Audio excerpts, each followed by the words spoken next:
DJ, PK, and we're joined now by Steve Cleveland, former BYU basketball coach. Steve, good morning. Morning. How surprised were you, Steve, to see an 89-84 game with BYU at one end of the Big 12 and Utah at the other end? Did that surprise you that it was a one-point game late?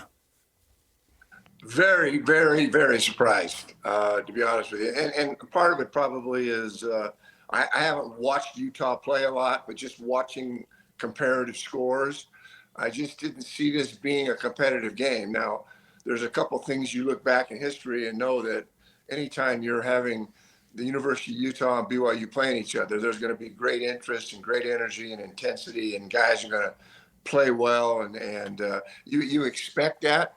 But to be honest with you, just looking at what Alex Jensen is having to go through in terms of rebuilding a program, it's not easy to do. Obviously, it's much easier to be at home where you have fan base. But I wasn't at the game in person, but it looked like there were a lot of BYU fans there as well. Not that long of a drive. But I thought what Utah was able to do and pull off, and again, you had situations where, Brown and McKinney both just kind of go off, and I didn't know a lot about the team, and so when I watched it, I was just amazed in how competitive it was, how guys just made big shots, and there didn't seem to be any nerves at all. And it's not that BYU didn't play well. They did. They did a lot of good things. AJ and Saunders, Keita, all of them were doing what they always do. But you get on the road, or you get in a game where everyone expects you to lose. You just go into those kind of games, maybe a little more relaxed, and the pressure was kind of on BYU. So it was a great college basketball game. I'm not surprised that BYU won it. I'm just surprised how close that game and how competitive that game was. So kudos to Alex and his staff and his team for really going through a very tough time of rebuilding to play someone as good as BYU is. I know it's on the road, but they're a well-oiled machine, and I've watched them play all of their games, and they're really, really good. Kevin Young's done a great job, his staff. So fun to see that. Fun to see games like that where expectations are kind of low, and then all of a sudden they're met. My concerns for BYU obviously don't include the main three. The only thing with Keita is staying out of foul trouble. I like Davis's approach of being kind of a junkyard dog, do whatever you need to do, bulldog mentality. But beyond that, that bench is really worrying me because they got 3 points the other night from the bench, and you're going to beat teams that you're supposed to beat, and you're going to have success in the conference for sure. But when you get in the NCAA tournament, which will determine the success of the season, you're like a rolled ankle away. In terms of cultivating a bench, how does Kevin Young go about it? Because I just don't know that they can continue with such little production and playing these other guys 35-plus minutes a game.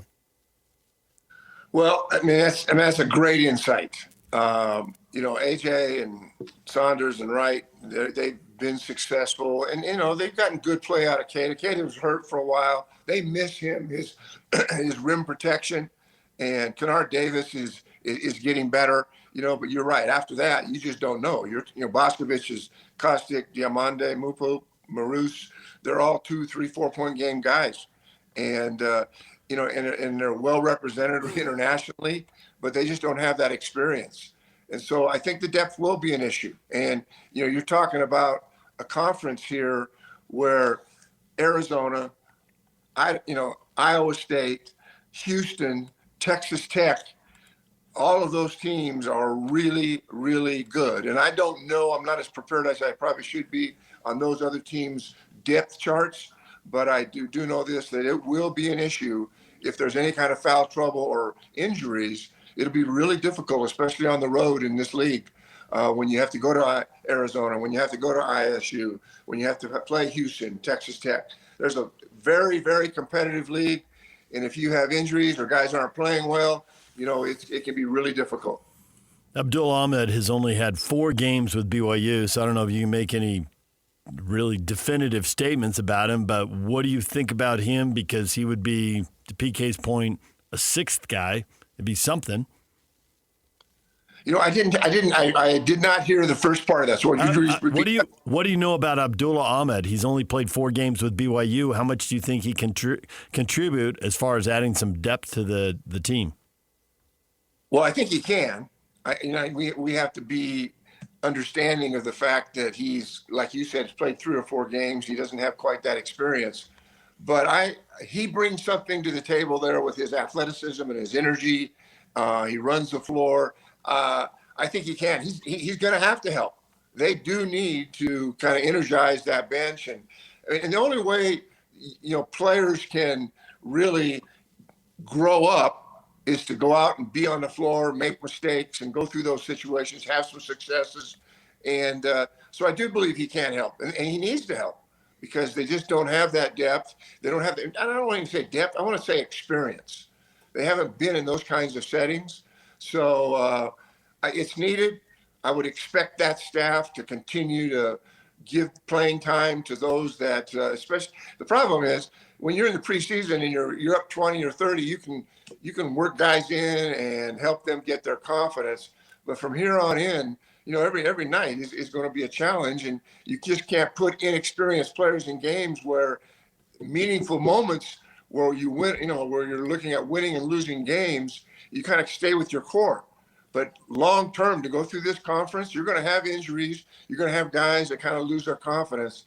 And so to get some of that bench strength would be really helpful for Coach Young and his staff. So because a lot of teams are just one injury away, or guys get into a little bit of a slump, and you've got to now go on the road and play Houston, go on the road and play Iowa State.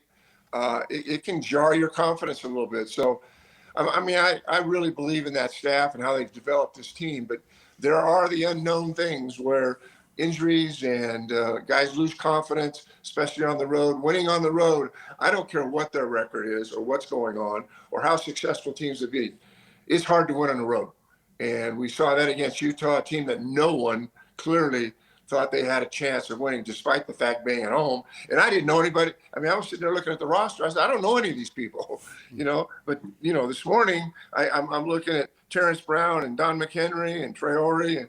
And you look at guys like that and you go, hey, this team is really solid. So I wish Alex well, and hope they can continue to compete and get better. I'm confident that BYU will be there at the end. They just got too much talent, great coaching, and a depth chart. All right, I'm going to throw this at you then. You're playing to win the game, all right? That's the obvious statement. But how about if you would lose 1 or 2 along the way, you're still going to make the NCAA tournament. You're probably going to get a decent seed. Most likely you're going to make it to the second week, and then it depends on matchups and how you play in those individual games. But maybe in the first half, early in the second half, maybe give guys some more time, even if it ultimately cost you a game or two, the opportunity to have, 1 step back, 2 step forward. Do you buy that theory?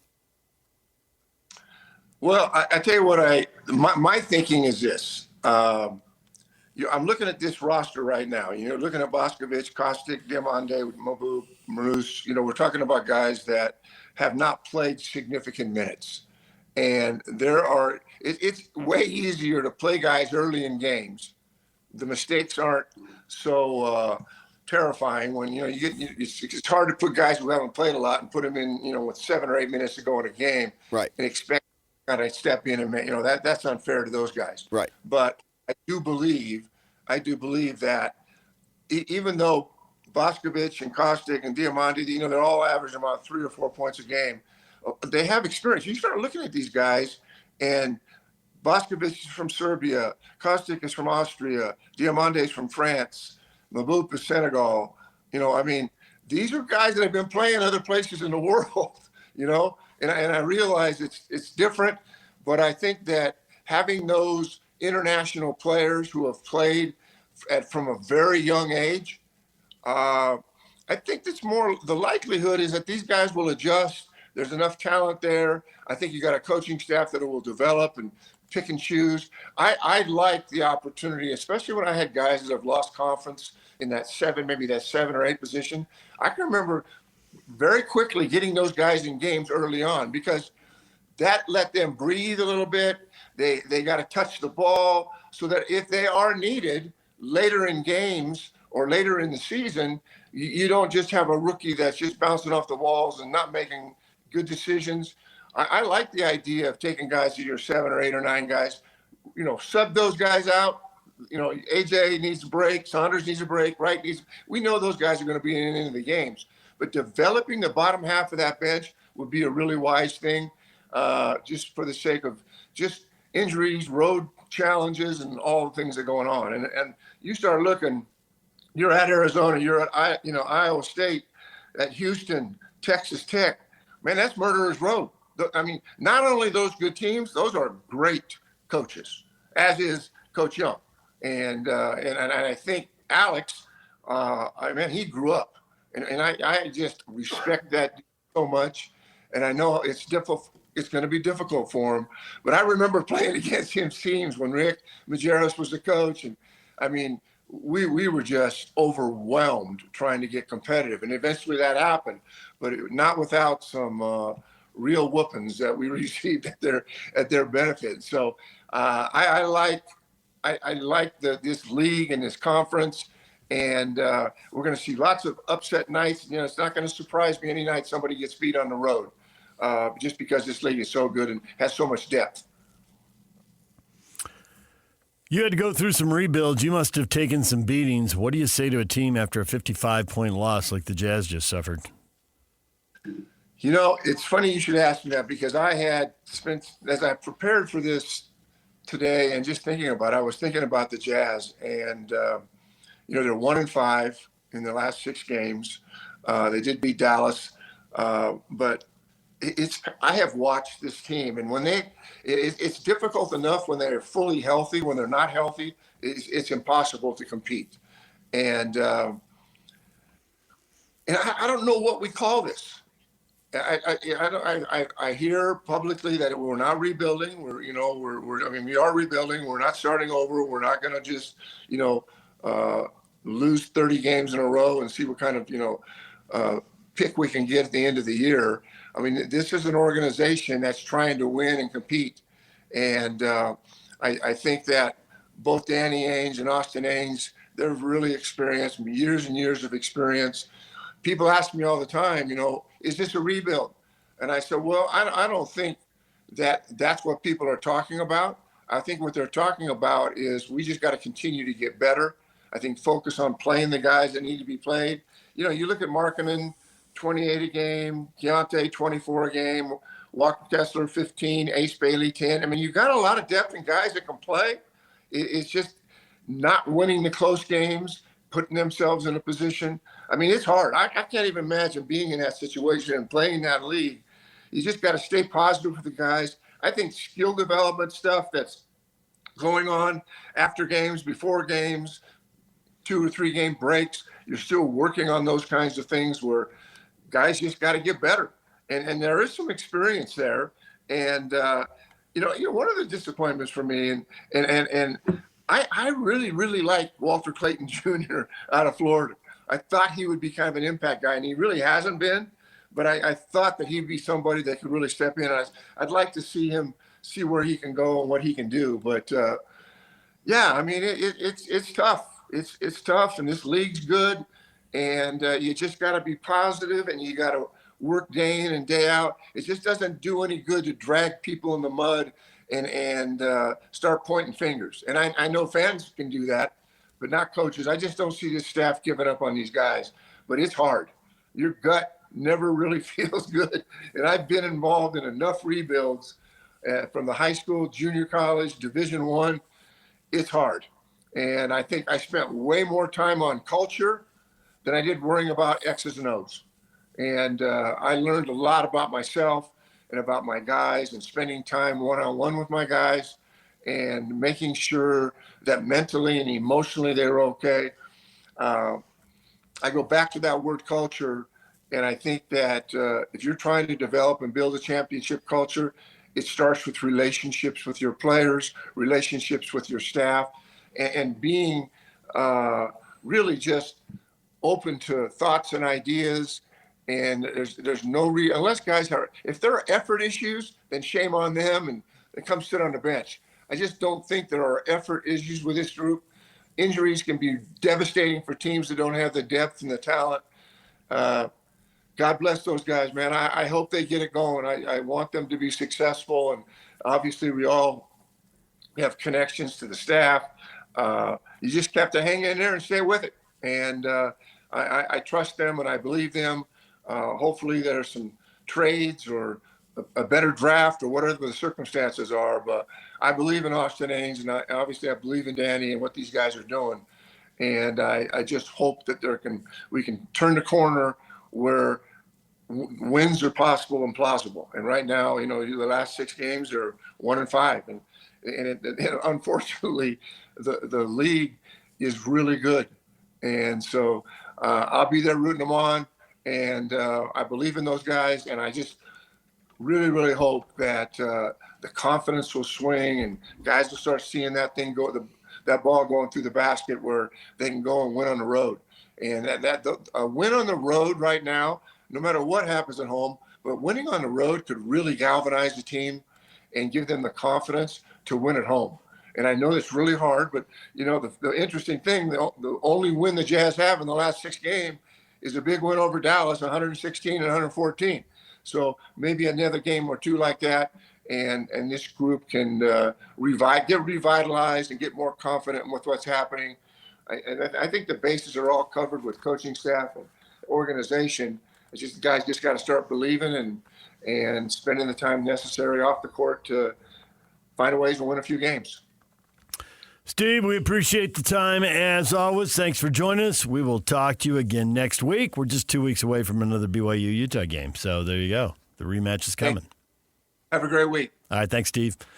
Jason Cole, longtime NFL writer and analyst, joins us coming up at 9 o'clock.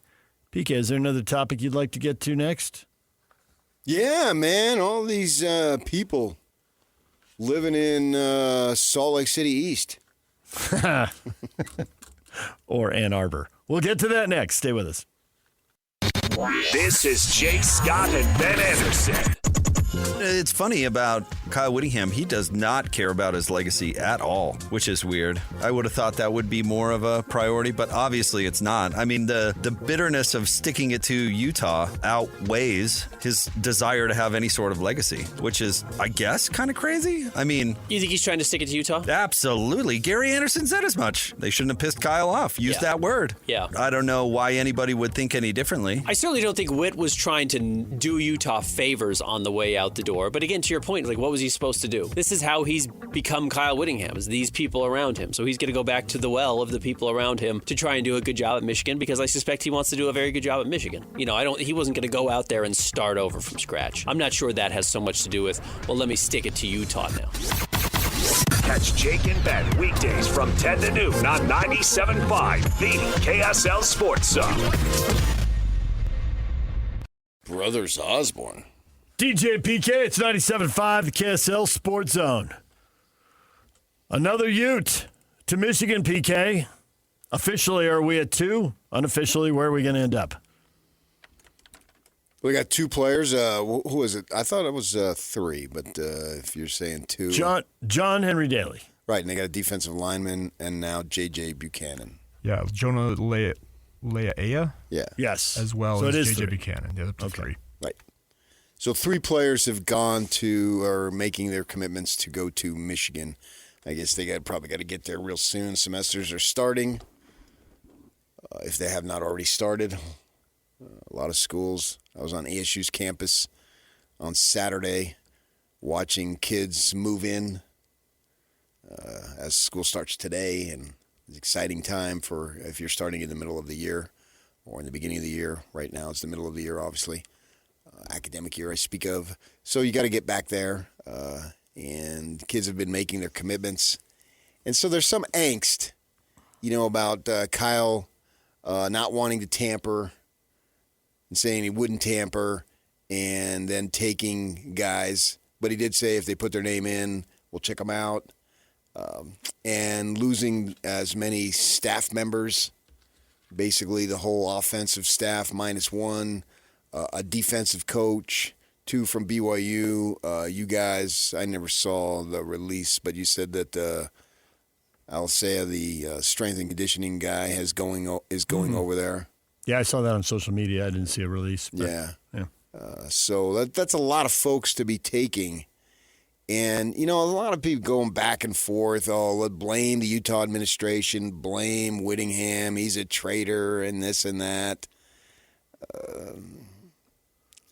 All's fair in college football, basically, as far as that goes. There is a thing that I would like to say regarding that is I believe that Kyle had made his decision on December 12th. They made it known. It was December 12th is when it went public, on a Friday, yes. But I think Friday news dump. On that, was it 2 days before that the Michigan thing exploded? I believe it was already out there. I don't know the date. I'd have to go look at the date. So the point being that it was already out there when they made the release, when they put the release out on Friday news dump. Would have gotten any less publicity if it was on Friday or Monday or Wednesday? I don't know. I just know that on Friday the 5th, we were all standing out there by Yock's desk joking about Friday news dump. He's going to quit, and we missed it by a week. Yeah, but so what? I know. It would have been less impactful or more impactful if it was Thursday or Wednesday or Saturday or Sunday. I mean, the news was what it was. I don't really care about that. I think that I wonder if Utah's administration had anticipated this, and was there anything that could have been done to prevent it? Because they knew that Michigan's job was going to be available. Yes. Right? At least 48 hours ahead of time. We all knew about it. We talked about it. We ran a poll question on should Kyle be a Michigan man was one of the 4 answers. But that was after. It was on the 15th that we ran the poll. No, I'm talking about before. Could they have known? There was only like 48 hours. Right. Okay. Because I'm trusting your timeline. I haven't looked it up. But that's plenty of time. It feels about right. Should they be surprised or should they be irritated? Should there be any of this stuff? Because he was a premier coach with a squeaky clean image at a time that Michigan was having all sorts of tawdry things going on.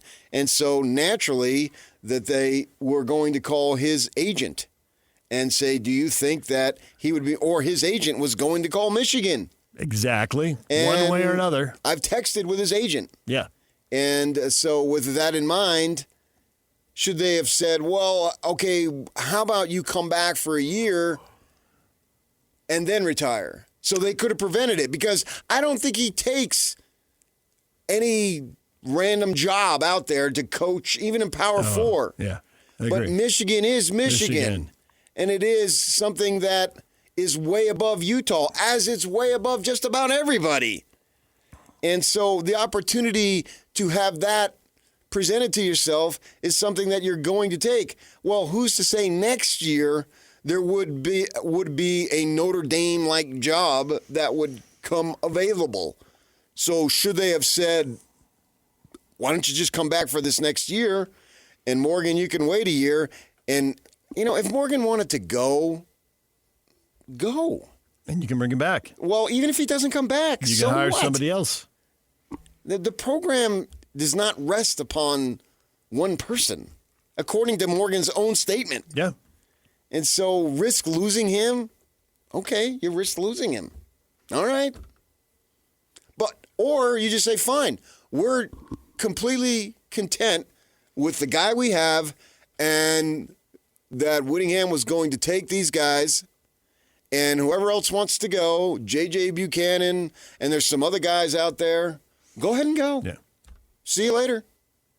Goodbye. We wish you luck.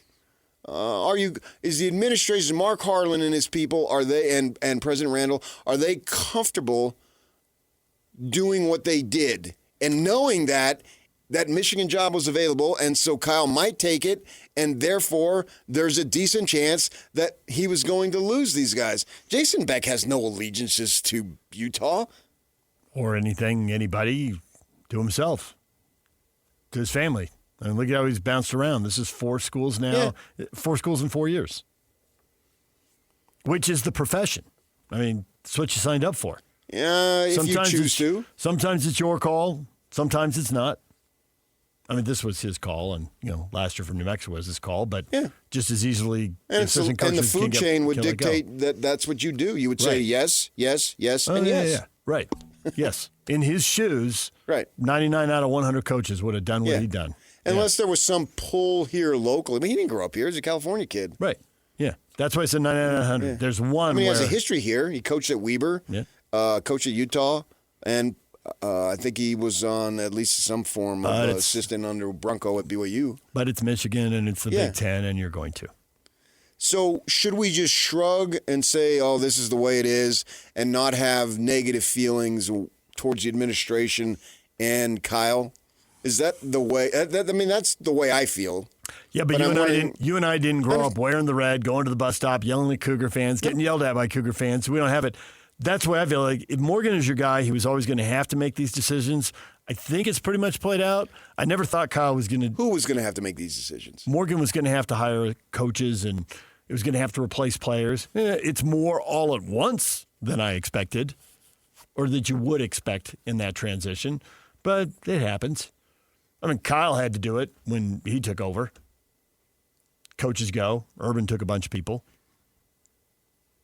But I do think Morgan was going to be hiring 2 or 3 people, and instead he's hiring 5 or 6, or maybe even more behind the scenes we don't know about.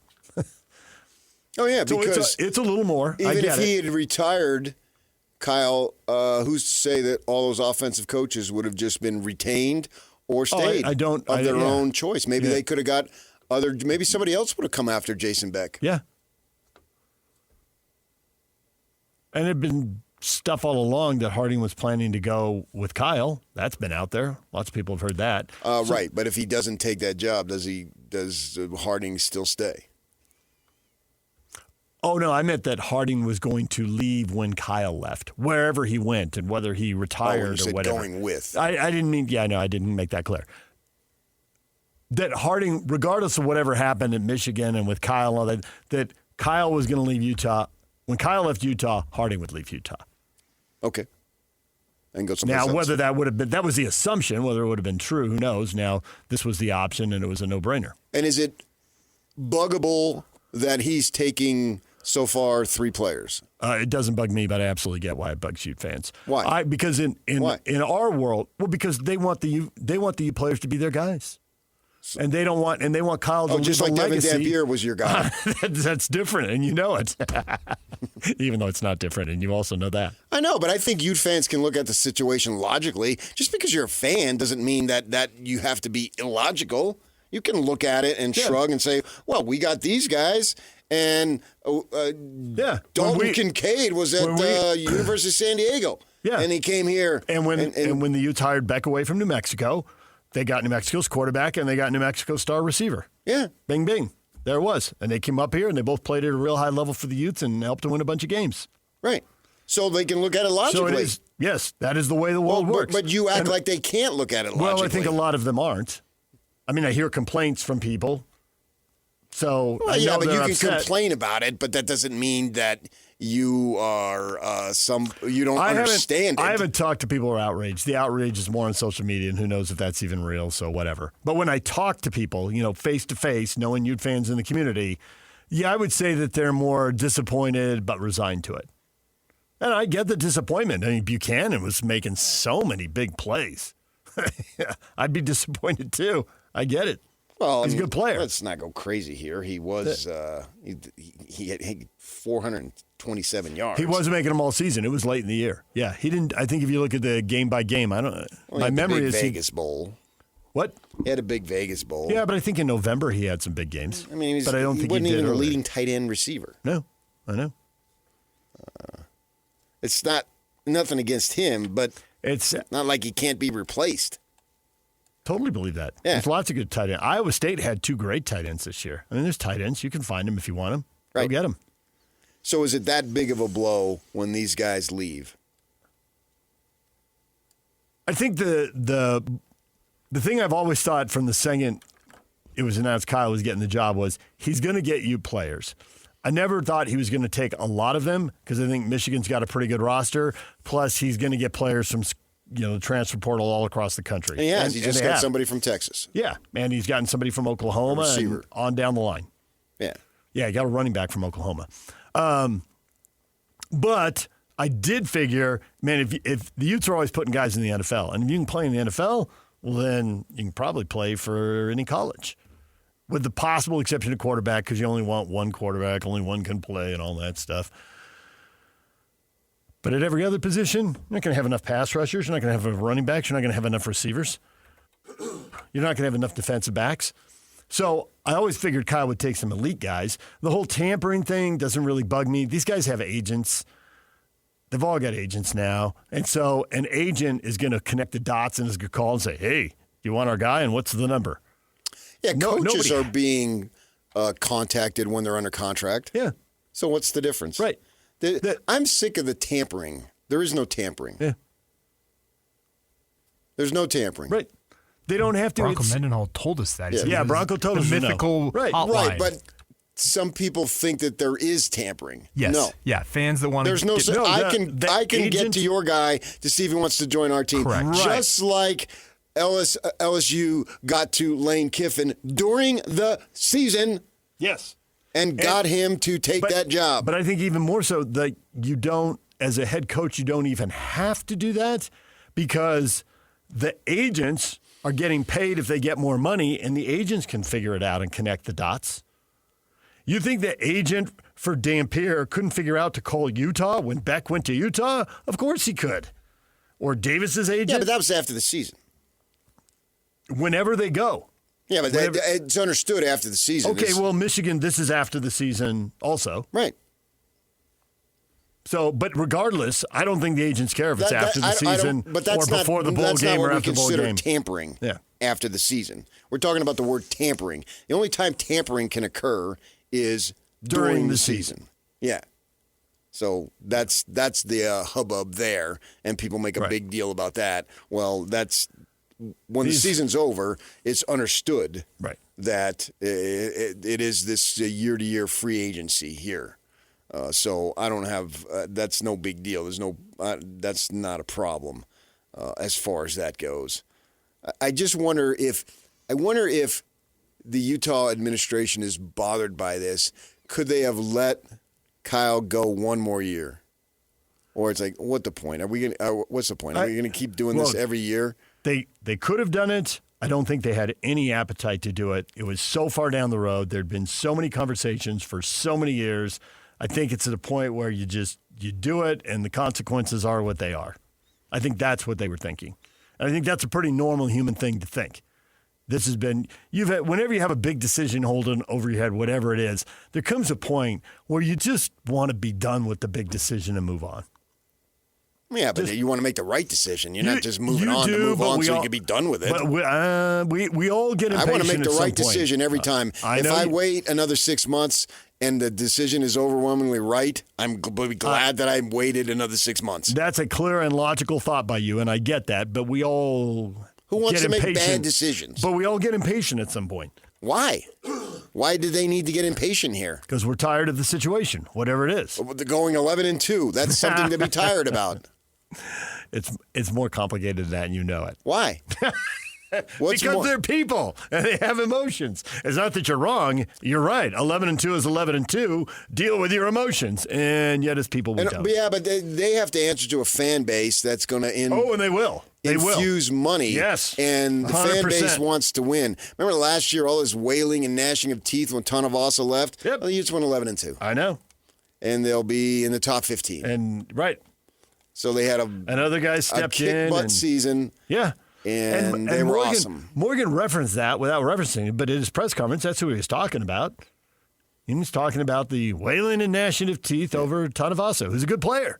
Sure, he's but fine. Get another good player. It's like the tight ends. Go get another good tight end. And this idea, and we keep playing this thing about Weddle that they use. We want to get back to guys that want to be Utes. That's just Nobody not, wants to be a Ute. There's not. like a handful of guys. Yeah. You want to go where it's the best situation for you. That's a fantasy. That's a romantic Hollywood depiction. And I it's want to not- be a Ute. and it's not the way Did things Dan Pierre work. grow up thinking he wanted to be a Ute? Nope. Nope. And if somebody came along and tripled his money, wouldn't he leave now? He'd be a fool not to. And this part, the money part is new. But the whole, who you grow up rooting for and then who you end up playing for, at some point you make that transition. And I think, wasn't it Britton and Jeff Johnson who grew up? I mean, when they were really small, they were Cougar fans. I don't know But that. then they got to that point, and it was kind of like, well, you got to go to the U now. That place is in disarray. Here you got a chance to win and some kind of pro yeah, I career. don't care whether that's silly stuff. It's rooted always for. been when the whole you grew up rooting for and you want to be a. But now it's about money, and if you More have the than opportunity, ever. if you have the Yeah. if you have the opportunity to get that money, Yeah. go ahead. So, And isn't the money only going to accelerate? I mean, whatever it is this year. I don't know. I don't know in 10 years if it's going to be 10 years incrementally bigger. I just wonder if they'll crash at some point and say enough is enough. I mean, the BYU did it with the Marion kid. And so, although he went and apparently got the money at Miami, I would assume. But we're hearing more and more boosters say, I'm not going to do this every year. I mean, unless you have what BYU apparently has, endless amounts, and you're the live tournament, and you can just pay whatever because it's just so bottomless that you can do. I think there will be some form of norm, and the good old days financially are right now. Jason Cole, longtime NFL writer and analyst, talking NFL playoffs in about 15 minutes right here on The Zone. This is JJ and Alex. I got these. It's official. The 2027 Winter Classic going to get played at Rice-Eccles Stadium. Here's what's cool about this is a fan base and this is a state that knows how to fill up a stadium even if it's cold. And it's one of those deals where I think that a lot of folks are not just excited about it. It's another tip of the cap to the folks at SEG. Frankly, they're pulling out all the stops to make sure that everybody gets visibility in this market, which is what you need. We're growing up as a sports market, and this is a sign of that. The passion you see in the Delta Center, in their barn, every night they play at home. And then to get an event like this coming to town at Rice-Eccles Stadium. And we're not far off from the 2034 Winter Olympics. You just see all these things happening. Just insane the amount of growth we're seeing when it comes to sports. And this is just the next big thing. Catch JJ and Alex afternoons from 3 to 7 on 97.5, the KSL Sports Zone. And now, your Rocky Mountain Chevy dealer strong play of the weekend.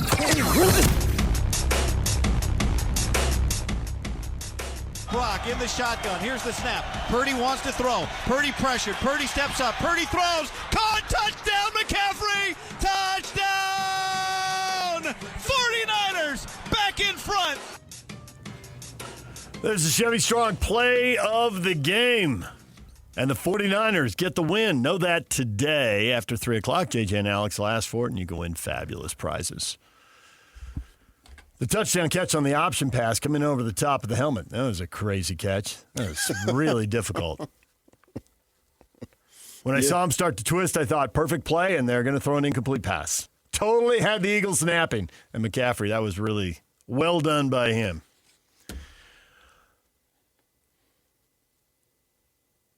We were just talking about the mood of Ute fans with John Henry Daly, one of 3 guys now committed to Michigan. How are you handling that? And I'm in San Bernardino. Good for him, but I could care less. In Scally, we trust. That's Eddie. It's pretty logical. We're moving forward with the guys we have. Well, Can't remember who dropped that, but somebody did. Some coach at some point. You do care. But it doesn't have to be something that is anything close to fatal. And can you overcome it? Absolutely. Kevin is one of the realistic fans you were talking about. The portal giveth and the portal taketh. I can't count on anyone coming back. New team each year. If you get to build and develop anything, then it's a gift. Well, then you build and develop for 2 years and then they leave. Or you'll build and develop for 3 years and then they leave. Yeah. So who knows? And I'm surprised that BYU hasn't had more defections, if that's what you want to call it. It made me think that the money must be good at BYU because the players seem to be chasing the money. I don't think it's Texas Tech good, but it's better than a lot of people.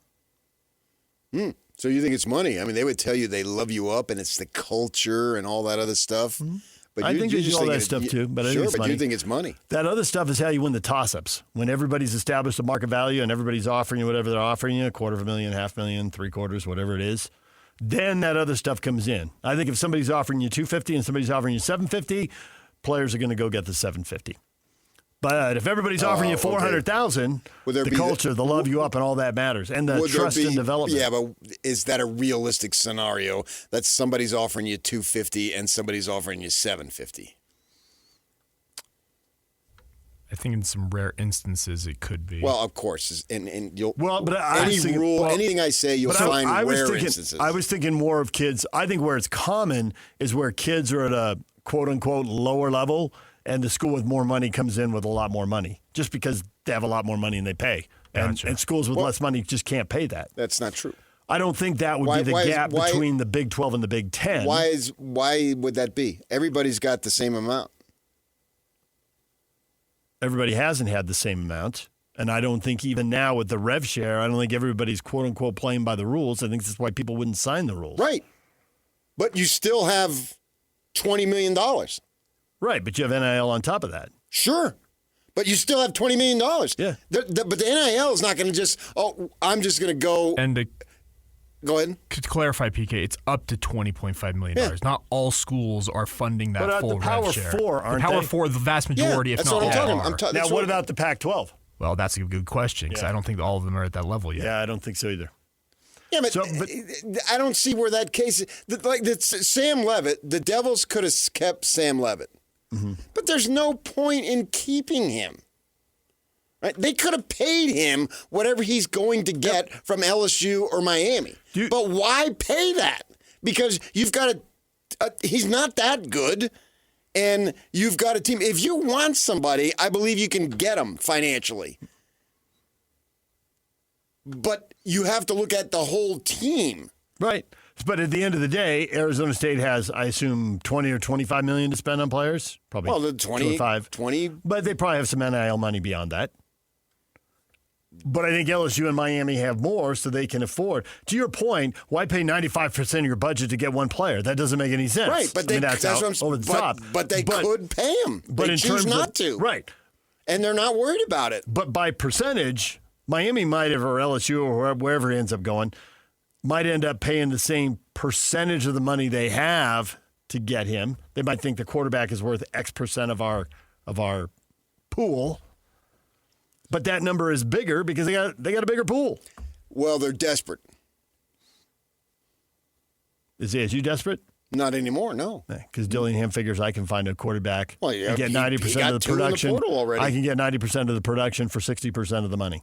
Because I know how to coach up quarterbacks. Right. Yeah. They've gotten two transfer guys already. And then they go and they spend the money elsewhere to outfit a team. But I assume Miami and LSU have more money than ASU. So they can afford to pay him, and they still have a well-rounded roster. Okay, but so then you lose three other guys because you paid him all this. That is possible. You have to make these choices. And as much as we're going to sit next year and talk about coaches and all that, I wonder how many of the wins and losses are really quote-unquote front office type, decisions about who you paid and who you didn't. Why pay him that kind of money? Because you got it. Yeah, but you don't have an endless supply, though. See, you're acting like, well, they can just, Miami or LSU could just pay him whatever and then pay everybody else whatever. No, it doesn't work that way. It's not going to be the case. Well, Kiffin's pretty good at it. I mean, it's all Moneyball. He figured out it is Moneyball. Yeah. It's totally Moneyball. Yeah. Yes. So they may go there. Go ahead, take the cash over there. But then that means you're not gonna have as much money to pay for Johnny and Joey over here. Nobody has an endless supply. And then we'll find out who got it right next year. Right, exactly. Yes. Jason Cole, longtime NFL writer and analyst, joins us next. 5 wildcard weekend playoff games in the books, 1 to go. We'll talk with him next.